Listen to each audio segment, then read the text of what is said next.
Olá, irmãos, tudo bem?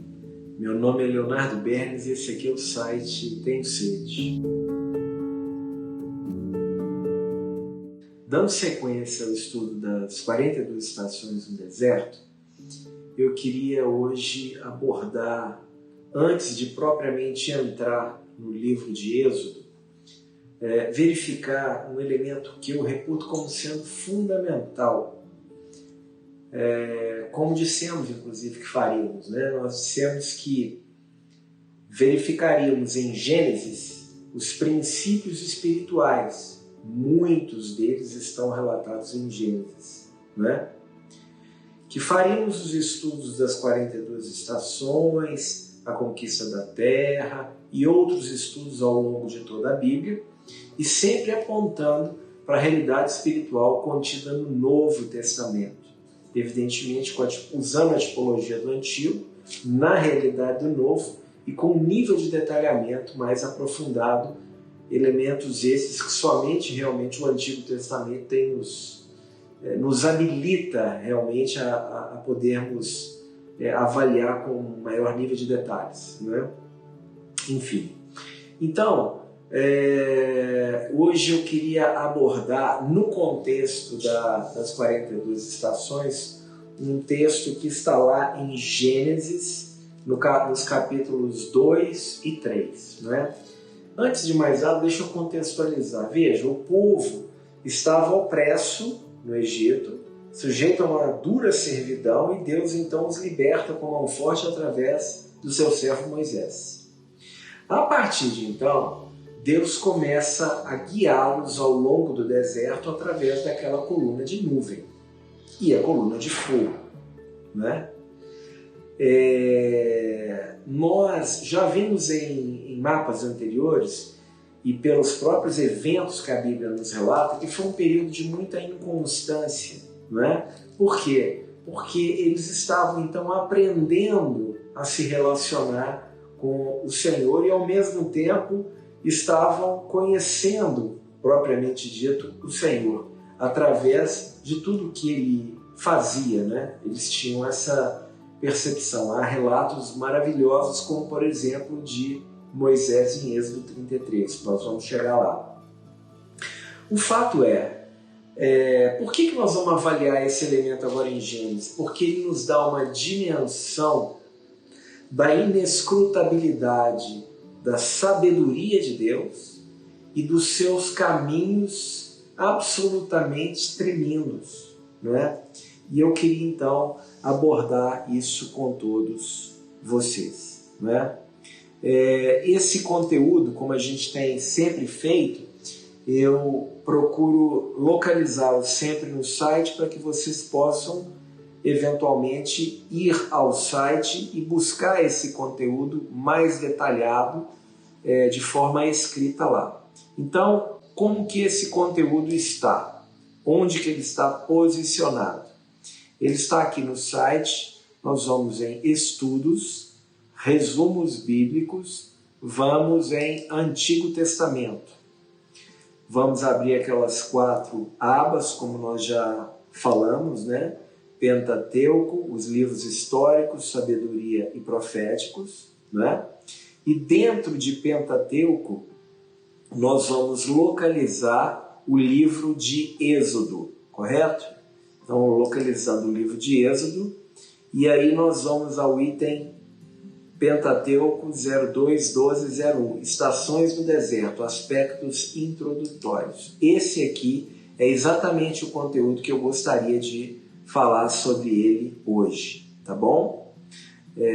Que se trata disso aqui, a imutabilidade dos propósitos divinos e seus caminhos inescrutáveis. Irmãos, a partir do momento que a gente compreender isso que vai ser colocado aqui, eu tenho certeza que é inevitável que ao passar para a análise de cada estação pela qual Deus conduziu o seu povo, isso aqui deveria nos dar um nível de descanso, né? E um nível de entrega ao Senhor no que diz respeito à nossa caminhada cristã muito, infinitamente maior, né? Então vamos lá para a gente poder de fato compreender isso que a gente está querendo abordar. O texto, eu vou usar o aplicativo que a gente tem colocado, que está no site, né? O texto, então, está lá em Gênesis, no capítulo 2, correto? No versículo 4, que diz assim: esta é a gênese dos céus e da terra quando foram criados, quando o Senhor Deus os criou. E continua: não havia ainda nenhuma planta do campo na terra, pois ainda nenhuma erva do campo havia brotado, porque o Senhor Deus não fizera chover sobre a terra, e também não havia homem para lavrar a terra, ou o solo, né? Mas uma neblina subia da terra e regava toda a superfície do solo. Versículo 7. Então formou o Senhor Deus ao homem do pó da terra e lhe soprou nas narinas o fôlego de vida, e o homem passou a ser alma vivente.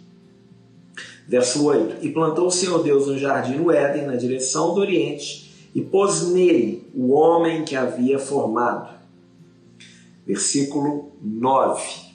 Do solo fez o Senhor Deus brotar toda sorte de árvores agradáveis à vista e boas para alimento, e também a árvore da vida no meio do jardim, e a árvore do conhecimento do bem e do mal. Agora vamos para o versículo 15, né?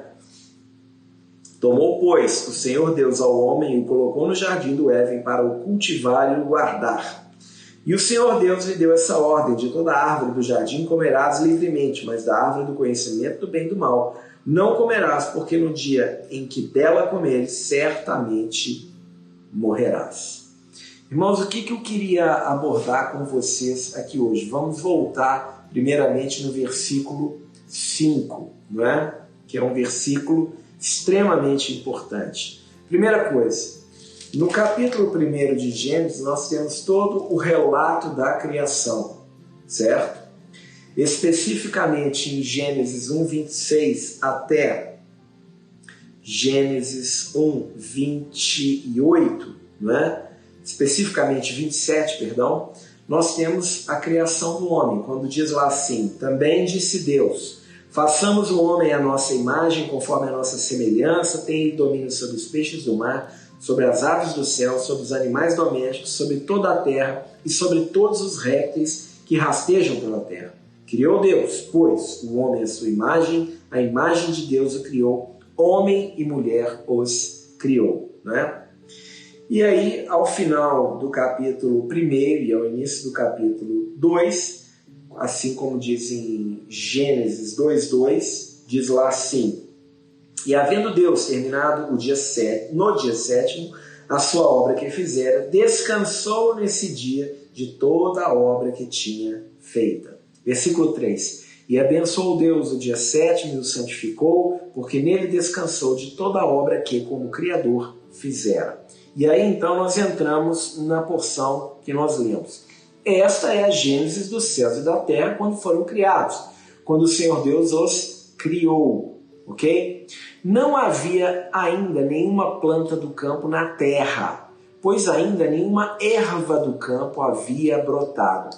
Essa é a primeira questão que eu gostaria de abordar com vocês. Veja que nós estamos aqui antes necessariamente da formação do homem. A menção da criação como homem e mulher em Gênesis 21, mas a designação do processo criativo de Deus a partir em relação ao homem e evidentemente da mulher a partir do homem se dá a partir desses versículos no capítulo 2. Evidentemente que aqui é uma realidade espiritual grandiosa que oportunamente nós podemos abordá-la, porque não se trata do objetivo desse vídeo.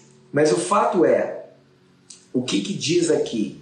Observe, o homem vai ser formado a partir do versículo 7 de Gênesis capítulo 2. Lá diz assim: então formou o Senhor Deus, vamos localizar o versículo 7. Então formou o Senhor Deus ao homem do pó da terra, e soprou nas narinas o fôlego de vida e o homem passou a ser alma vivente. Se nós voltarmos, então nós estamos aqui num contexto anterior à formação do homem.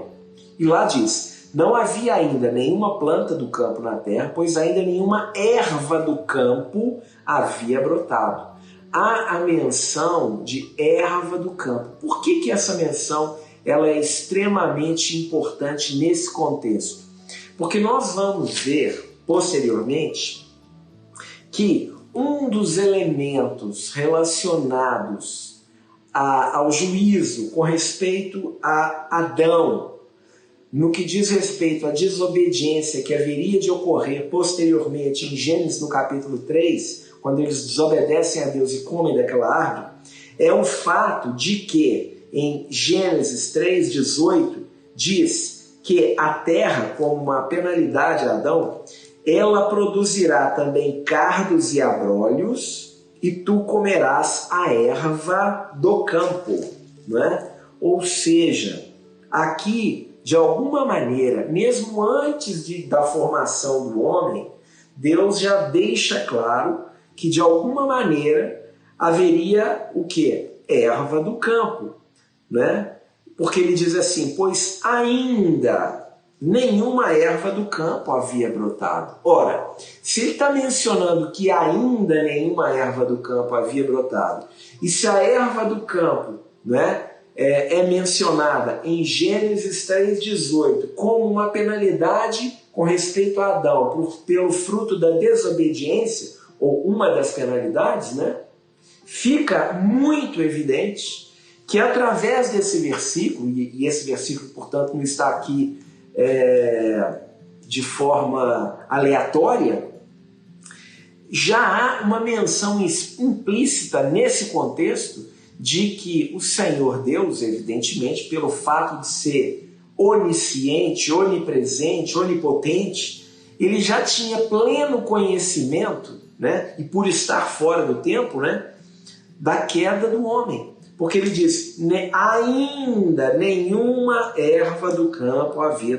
brotado. E por que nenhuma erva do campo havia brotado? Porque o Senhor Deus não fizera chover sobre a terra, não é? Ou seja, não havia nem erva do campo, nem havia ainda chovido sobre a terra, né? E nós sabemos, não é, que a chuva veio a partir do juízo de Deus, na época de Noé, inclusive, não é? Como um indicativo, né, relacionado a essa consciência de Deus com respeito à queda do homem. E isso antes de formar o homem, né? Porque ele diz, e também não havia homem para lavrar o solo. Não havia homem para lavrar o solo, né? Então, mas uma neblina subia da terra e regava toda a superfície do solo, né? Aí ele diz, então formou o Senhor Deus ao homem do pó da terra. Vejam que tremendo isso, né? Por quê? Porque aqui vamos então nos reportar ao elemento que eu gostaria de tocar, que é exatamente o nosso conteúdo, né? Então veja o que é que está acontecendo, né? A queda do homem estava anunciada antes da formação de Adão, né? Como nós vimos aqui agora. E o que é maravilhoso é que Deus vai demonstrar a redenção antes de colocar Adão no jardim. Então preste atenção. Antes de formar o homem, nós vemos que Deus já anuncia que haveria a queda. Esse é o primeiro ponto. E depois, quando nós vamos continuar aqui, nós vamos ver que Deus então vai anunciar a redenção antes de que o homem propriamente caia, cometa a transgressão, né? Então vamos voltar no contexto aqui. Antes eu queria colocar, por que isso aqui é importante? Porque isso nos retira de nossa incredulidade. e nos coloca prostrados diante de um único Deus que é tremendamente sábio e misericordioso. Se então nós compreendermos a mente e o coração de Deus no seu agir, então nós nos entregaremos de fato totalmente a Ele. E é por isso que eu quero enfatizar esse ponto como sendo um princípio que deve nortear os nossos corações para todo o processo da caminhada, porque ele demonstra exatamente a mente e o coração de Deus, a sua sabedoria, a sua onisciência e o seu poder em relação a todas as coisas. Veja, a nossa inquietação básica, como nós já vimos, decorre de uma desconfiança básica. Saber que Ele, o Senhor, sabe de tudo antes e que Ele faz tudo antes, deveria nos assombrar, porque Ele é Deus. Muitos tomam isso como uma justificativa para tentar apaziguar suas angústias, ansiedades e preocupações, mas falam sem ter a real consciência do que isso aí significa. Então, essa parte do estudo aqui é para mostrar isso e firmar isso na mente e no coração de todos aqueles que creram, não é? E em decorrência disso, isso deveria mudar as nossas reações e respostas às circunstâncias pelas quais passamos e a nossa forma de ver a Deus através de todas essas circunstâncias, não é? Se então virmos e tivermos plena consciência que o seu agir é para nos salvar, para nos curar, para nos libertar, então por que toda essa desconfiança? E se isso é assim, fica a pergunta: e por que tantas vezes e tantas circunstâncias nós repetimos na caminhada, na peregrinação aqui nessa terra, porque nesse sentido essa terra é um deserto, o que sucedeu com aqueles israelitas no deserto? É por isso que o Novo Testamento faz essa menção, não é? Então, vamos averiguar. A primeiro ponto nós já averiguamos, que a queda foi anunciada antes da formação de Adão, né? Basicamente por 3 palavras-chave. Nós avaliamos uma delas. Vamos voltar aqui no conteúdo do aplicativo para nos facilitar a percepção, ok? Nós vamos então ao aplicativo e lá diz assim: então nós vamos aqui, ó.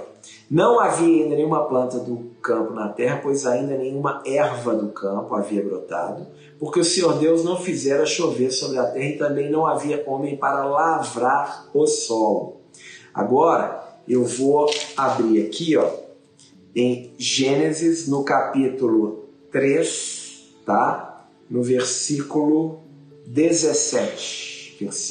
Gênesis, capítulo 3, versículo 17. Que diz assim: e a Adão disse: visto que atendeste à voz de tua mulher e comeste da árvore que eu te ordenara não comesses, maldita é a terra por tua causa, em fadigas obterá delas o sustento durante os dias da tua vida. Ela produzirá também cardos e abrolhos, e tu comerás a erva do campo. Vocês percebem que a palavra erva, observem aqui, olha essa palavra no hebraico, tá? Essa é a mesma palavra que é utilizada em Gênesis capítulo 2, verso 5, ok? É a mesma palavra. Então, quando o Senhor em Gênesis 2, 5 diz: ainda nenhuma erva do campo havia brotado, e considerando que ele fala da erva do campo como sendo o alimento de Adão pós-queda, já é um indicativo claro, não é? Relacionado a essa queda e ao seu prévio conhecimento acerca da queda, não é? Vamos voltar ao nosso conteúdo lá, ok? Olha o que está acontecendo aqui. São 3 elementos: cardos e abrolhos, erva do campo e lavar a terra. Por quê? Porque ambas as palavras são indicativas da presciência de Deus acerca da queda do homem, né? Como que a gente sabe isso? Em Gênesis 2, de 6 a 9, Deus cria Adão e o coloca no jardim. Gênesis 2, de 10 a 14, como que num parênteses, nós não lemos, mas o faremos agora, ele começa a dissertar sobre os rios que saem do Éden, aparentemente sem um motivo para essa interrupção, não é? Agora, em Gênesis 3, de 17 a 19, vemos Deus dando a Adão como penalidade pela sua desobediência em relação à queda. O quê? 1. A fato da terra produzir cardos e abrolhos. Essa é uma lição extremamente importante. Por quê? Os homens são comparados a árvores em toda a Bíblia. Inclusive no site nós temos uma menção à botânica bíblica. Vocês podem depois ir lá e ver acerca dos espinheiros, tá? Porque os cardos e abrolhos são da mesma raiz dos espinheiros. Como é que nós sabemos disso? Basta que a gente venha aqui e faça essa análise. Olha aqui, ó, a palavra cardos, nós vamos clicar em cima dela. Olha o que a gente acha aqui: espinho ou espinheiro, tá? Ok? Então, ou seja, não há nada que não seja propositalmente colocado na palavra. Quando ele fala que ela produzirá cardos e abrolhos, né? Isso aqui é uma figura, tá? Da própria natureza humana dissociada de Deus, porque os espinheiros, eles são uma tipificação dessa realidade espiritual. Para isso, nós não vamos entrar em detalhes aqui agora, é necessário que se avalie essa árvore, o espinheiro, e veja a sua correlação com os cardos e com os abrolhos, né? Até mesmo com a sarça. Nós vamos ver que quando Deus apareceu a Moisés, ele se manifestou numa sarça ardente. Moisés ficou espantado porque aquela sarça queimava, mas ela não se consumia. Quando você analisa os cardos, os abrolhos, os espinheiros e as sarças, todos esses são bastante característicos dessa vida humana alienada em relação a Deus. Não é à toa que há inúmeras menções aos espinheiros, né, que vão mencionar questões dessa natureza. Né? Basta dizer, por exemplo, eu vou citar aqui Isaías capítulo 55, no versículo, deixa eu ver aqui o versículo, Isaías 55, 13 diz assim: em lugar do espinheiro crescerá o cipreste. Se nós não compreendemos as árvores da Bíblia, como é que nós vamos poder compreender isso aqui? Então veja, o espinheiro, os cardos, os abrolhos e mesmo a sarça são tipificações dessa vida natural, alienada de Deus, sem essa realidade da sua própria vida em nós. Não é? Então, o fato da terra agora gerar esses cardos e abrolhos já eram uma manifestação do juízo no sentido de que a natureza humana estaria necessariamente sem vida. Porque os homens são comparados a árvores, basta que se veja o Salmo 1, né? Quando o homem é comparado à árvore, e como as árvores ao longo de todas as escrituras fazem menção à natureza humana e trazem consigo, evidentemente, realidades espirituais. Então, voltando aqui no nosso conteúdo, tá? O que eu queria mostrar para vocês? Eu queria mostrar para vocês isso. O primeiro ponto é esse, os cardos e abrolhos, que ele cita em Gênesis 3, né? É também uma menção relacionada à questão dessa natureza caída, né? Tu comerás a erva do campo. A erva do campo só viria a aparecer quando houvesse chuva, como ele falou em Gênesis 2:5, não é? Isso só se deu depois da queda, mais especificamente no dilúvio, né? E a outra palavra é lavrar a terra. Veja, quando a gente analisa a palavra lavrar o solo em Gênesis 2:5 e compara com o fato de Deus ter dado uma ordem a Adão no versículo 15 do capítulo 2, Tomou, pois, o Senhor Deus ao homem e colocou no jardim do Éden para o cultivar e o guardar. Quando você analisa a palavra lavrar e cultivar, a raiz no hebraico parece ser a mesma.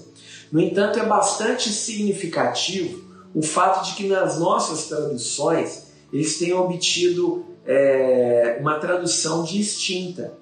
As duas não são lavrar, nem as duas são cultivar. Uma é lavrar e outra é cultivar. Isso é bastante interessante, porque a palavra lavrar no nosso dicionário envolve um revolver, um sulcar. Esse é um processo bastante característico relacionado ao processo de Deus de nos transformar, inclusive. Tá? Agora, o cultivar, ele já parece ser alguma coisa muito mais, vamos dizer assim, suave, alguma coisa muito mais relacionada à intimidade, tá certo? Né? Então, são elementos que, quando a gente para e analisa, a gente se pergunta por que mesmo no hebraico tendo a mesma raiz, as palavras são usadas de forma distinta, né? E possuem no nosso dicionário significados distintos, né? Então veja, se percebemos então que Deus sabia da queda antes de criar o homem, devemos entender que ele preparou a redenção antes de que o homem viesse a transgredir. Então, essa primeira etapa desse estudo mostra que Deus sabia da queda do homem antes de formar Adão e antes de tirar Eva de Adão, né? Tirar Eva da costela de Adão. Agora nós vamos compreender como que Deus anuncia a redenção depois de ter criado o homem, mas antes mesmo de que o homem houvesse caído, né? E isso fala da redenção anunciada antes da colocação de Adão no jardim, né? E onde que está a chave disso? Bom, aí nós precisamos então voltar no nosso aplicativo, e aqui eu queria ler com vocês o Gênesis no capítulo 2, a partir do verso 10. Deixa eu localizar aqui, Gênesis 2, 10. Olha o que diz. E saía um rio do Éden para regar o jardim, e dali se dividia, repartindo-se em 4 braços. O primeiro chama-se Pison, é o que rodeia a terra de Havilá, onde há ouro. O ouro dessa terra é bom. Também se encontra lá o bidélio e a pedra de ônix. O segundo rio chama-se Gion, é o que circunda a terra de Cush. O nome do terceiro rio é Tigre, é o que corre pelo oriente da Assíria. E o quarto é o rio Eufrates. Irmãos, que coisa tremenda! Através desses 4 versículos, Deus está anunciando a redenção depois da criação do homem e antes da queda dele. Vamos analisar aqui a partir do nosso resumo. Vamos lá. Então, o que acontece? No capítulo 2 de Gênesis, nós temos a árvore da vida, não é? E o rio que saía do Éden. Ali essa árvore é explicitamente chamada da árvore da vida. Mas o rio não foi chamado rio da vida. Todavia nós sabemos que a árvore da vida nasce na margem do rio da vida, como está em Apocalipse. Se a árvore está relacionada com a vida, é absolutamente plausível dizer mesmo a respeito do rio. Então Apocalipse 22, 1 e 2 diz: E mostrou-me o rio puro da água da vida, claro como cristal, que procedia do trono de Deus e do Cordeiro. No meio da sua praça, de um e de outro lado do rio, estava a árvore da vida, que produz 12 frutos, dando seu fruto de mês em mês, e as folhas da árvore são para a saúde das nações. Olha só, a árvore da vida aponta para o Senhor Jesus, porque ele disse que ele é a vida, né? Ele inclusive cita claramente isso em relação a ele mesmo, sendo a videira verdadeira, né? E nós, os ramos. a própria vida que é a luz dos homens. Assim, a árvore da vida simboliza o Senhor Jesus. Mas a Bíblia diz que a árvore da vida está na margem do rio. E o rio, evidentemente, a água na Bíblia, uma das tipificações a que ela está relacionada é exatamente o Espírito, né? Basta que a gente analise João 7,37. Isto dizia ele, né? Do seu interior fluirão rios de água viva. Isto dizia ele com respeito ao Espírito daqueles que haveriam de crer, não é?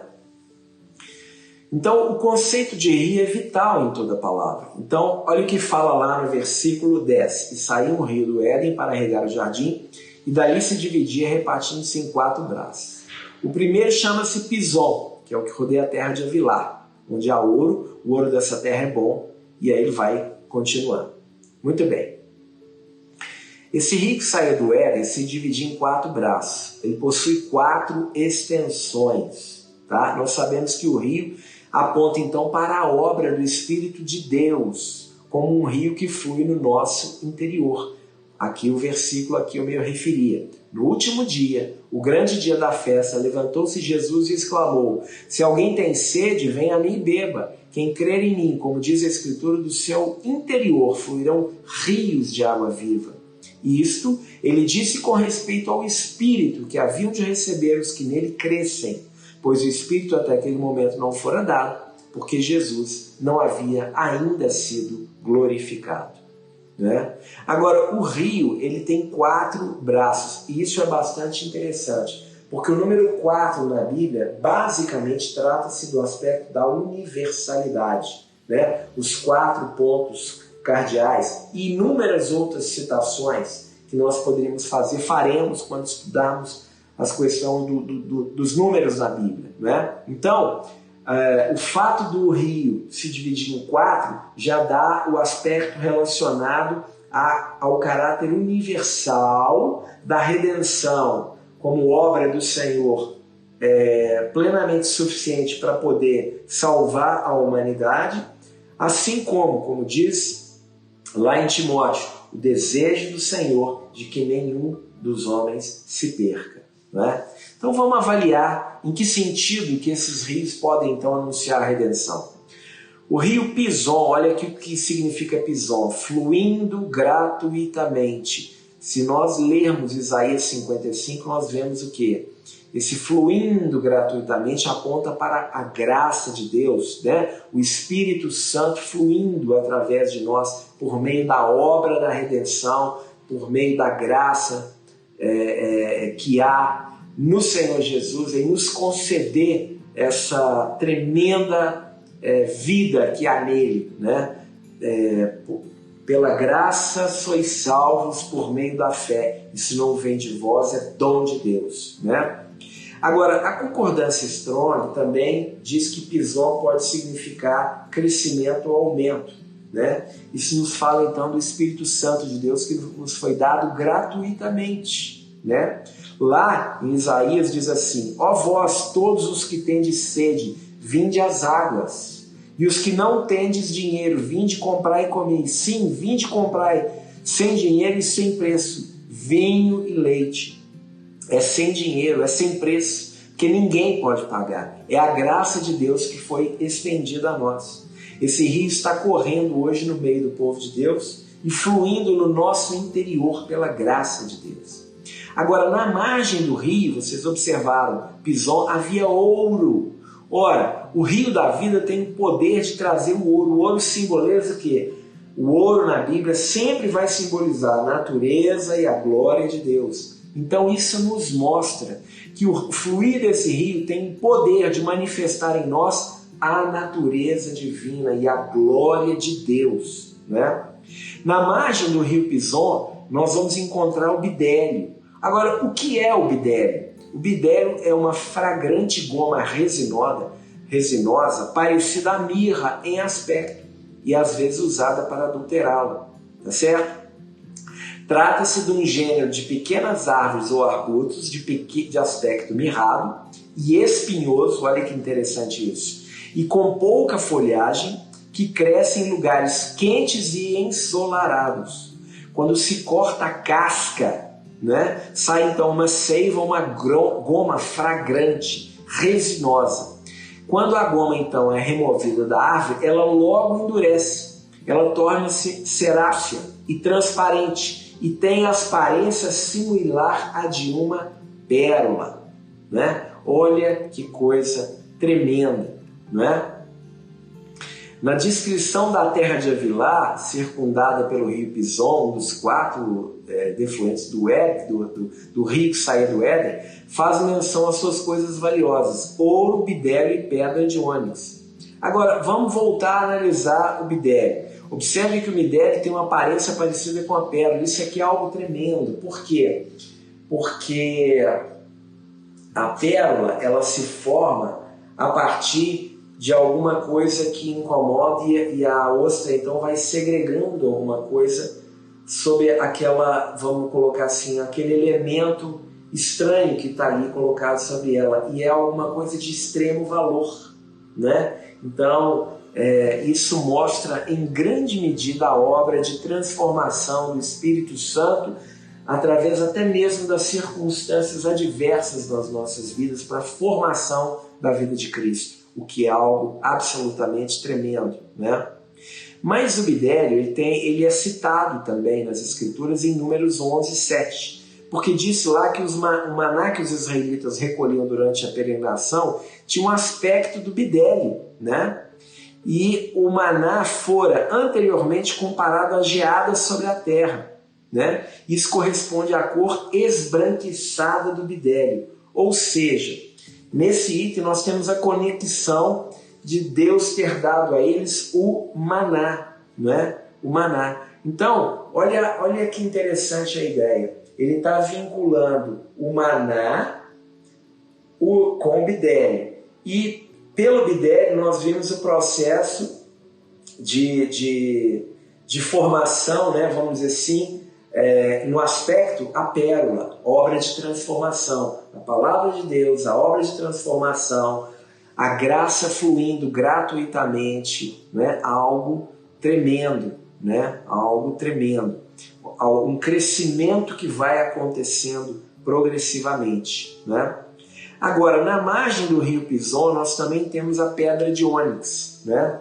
Nós vamos detalhar essas pedras quando nós estudarmos as pedras preciosas, tá?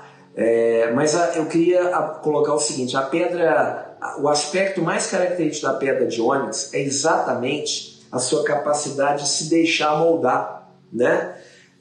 Nós vamos ver que o apóstolo correspondente a ela, porque há uma correlação entre a tribo de Israel, a pedra, e o apóstolo na época de Jesus, né? É Filipe. Mas olha o que acontece que é interessante, né? Os nomes dos filhos de Israel, pela ordem dos seus nascimentos, foram gravados em 2 pedras de ônix, 6 nomes em cada pedra. Isso está lá em Êxodo 28, de 9 a 12. E eles foram colocados sobre as ombreiras do éfode do sumo sacerdote, significando dizer que Deus traz o nome das suas tribos, do seu povo, né? Porque as tribos são representativas do povo de Deus, nesse sentido, no contexto da tipologia do Antigo Testamento, sobre os ombros, né?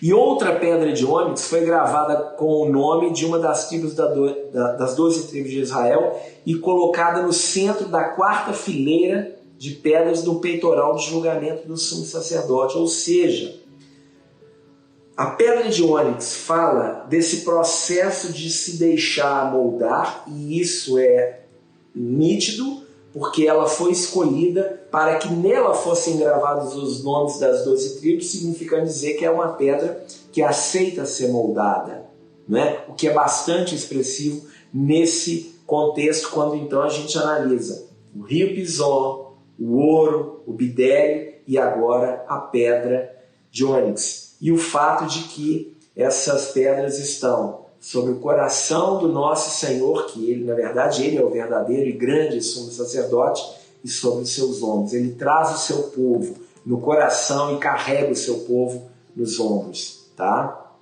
Aqui as menções de todos os versículos correspondentes, né? Bom, Aqui há uma série de outros detalhes, nós não vamos entrar, né? Eu queria agora falar sobre o segundo braço desse rio que sai do Éden, é Gihon. E Gihon significa correnteza forte, uma correnteza que arrebenta as margens, ou o grande romper das águas, né? Então isso mostra que o rio da vida é um rio que flui com uma correnteza violenta, extremamente forte, né? Essa correnteza ela vai quebrar tudo que oprime e tudo que prende. Ela tem o poder de quebrar cadeias, né? Evidentemente, irmãos, porque a unção do Espírito quebra todo o jugo que está sobre as nossas vidas, né? Agora, diz a palavra lá que esse rio, eu vou ler aqui novamente. O segundo rio chama-se Gihon, é o que circunda a terra de Cush. Mas por que ele menciona Cush? Veja, Cush hoje é a Etiópia, né? O fato de ir para Cush mostra o poder que o rio tem de mudar aquilo que nós não podemos mudar por nós mesmos. Mas como é que eu vejo isso? Em Jeremias 13:23 diz assim: porventura pode o etíope mudar a sua pele ou o leopardo as suas manchas? Então podereis vós fazer o bem sendo ensinados a fazer o mal? Estão vendo? O etíope aqui, ó, né, é uma simbolização do que está mencionado lá relacionado ao Cush, a Cush, né? Então ele está dizendo que esse rio Gihon, que significa esse grande romper das águas, essa manifestação cada vez mais crescente da vida de Deus em nós, é poderoso para poder fazer com que nós, que somos tendenciosos a fazer o que é mal, a começar a fazer o que é bom, não pela nossa natureza humana, mas sim pela vida de Deus através de nós. É um rio que tem um poder transformador tremendo, né? Um detalhe interessante é que a fonte de Gihon, que abasteceu o tanque de Siloé através do canal de Ezequias, quando do cerco babilônico, né? Foi possivelmente trazendo essa simbolização, embora nós estamos lidando com tempos diferentes, mas a realidade espiritual evidentemente é a mesma, não é? Isso é bastante significativo. O terceiro braço desse rio é o rio Tigre, né? E a palavra em hebraico significa rápido, né? Isso é maravilhoso, porque esse processo, na medida em que nós nos deixamos ser moldados, ele pode ser extremamente rápido. E isso é bastante significativo, porque nós vamos ver como é que foi designado ao povo um determinado período, né, para que ele então alcançasse a terra prometida, e nós vamos ver que ao contrário, eles demoraram 40 anos. Por quê? Porque não se deixaram moldar. Isso é muito importante, né? Então esse braço do rio flui da Assíria. A palavra Assíria, porque olha aqui, ó, o nome do terceiro rio é Tigre, é o que corre pelo oriente da Assíria. A palavra Assíria, conforme o dicionário Strong, significa ir em frente, progredir, no sentido de ser bem sucedido. Então, geograficamente, representa uma terra plana onde o rio tem capacidade de promover uma inundação, né? Então, isso mostra e tipifica a fonte de vida abundante que há no Senhor, né? Como lá diz em João 10:10. O ladrão, ele não veio senão para roubar, matar e destruir, mas o Senhor veio para que nós tenhamos vida e vida em abundância. Deus quer inundar a nossa vida, assim como diz no Salmo 84. Quando aquela pessoa passa pelo vale árido, ainda continua sendo um manancial de vida. Ou mesmo o Salmo 1, né? Que mesmo que se aquela planta, aquela árvore está lançando raízes profundas no Senhor, mesmo no tempo de sequidão, ela vai dar fruto, as folhas vão ser verdes, vão ser cheias de vida, né? Muito bem. E o quarto braço é o rio Eufrates. A palavra Eufrates significa dócil e fértil, ou frutífero, né? Possivelmente a raiz relacionada à palavra Efraim, tá certo? E aí aquela história. O fruto do Espírito é amor, gozo, paz, longanimidade, benignidade, bondade, fé, mansidão, temperança. Contra essas coisas não há lei. Por isso que ele diz, na menção ao último, e o quarto, Eufrates, significando dizer, quando essas coisas todas se processam, então necessariamente haverá o fruto do Espírito, vai frutificar. Eufrates, Efraim, frutífero, doce, fértil, né? É isso que o Senhor quer nos transmitir, o que é algo tremendo. Então, para concluir, eu queria dizer, prestem atenção, agora que nós estamos habilitados, então, a entrar no estudo das estações, nesse princípio espiritual que o Senhor coloca. Ele anuncia a queda do homem antes de formar o homem. E ele anuncia a redenção que haveria de preparar para o homem antes da queda do homem.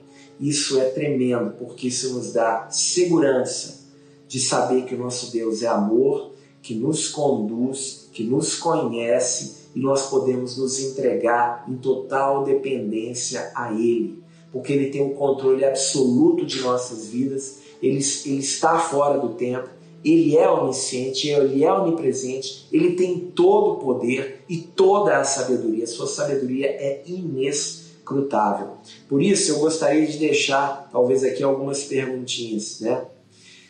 E nós temos tido sede de quê? Já que nós tocamos no rio da água viva, né? Como é que nós temos matado a nossa sede, né?